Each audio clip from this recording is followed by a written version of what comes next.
Save this. Stocks most loved by hedge funds. There they are. Which ones do I like at the moment? Well, I'm in cash at the moment, as you will know.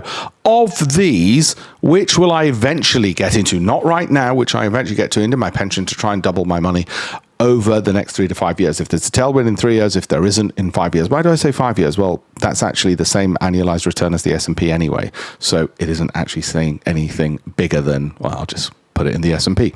So which will be the ones in due course, not right now. Well, that'll be in there, that'll be in there, that'll be in there, that'll be in there, because they make my life easier. That'll be in there, so will that.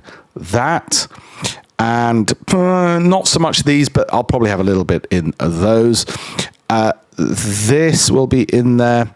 Alibaba, too volatile, but I know you all love your app loving, okay, and some of you in Britain love Flutter Entertainment as well, and Berkshire's brilliant, but it won't be those for me. Okay, it'll be those. If you want to learn a bit more about investing and how to do it professionally, and a free copy of this, have a look at alpeshpatel.com/links. I'd be more than happy to assist and even do a free pension review for you. I've written 250 columns in the Financial Times.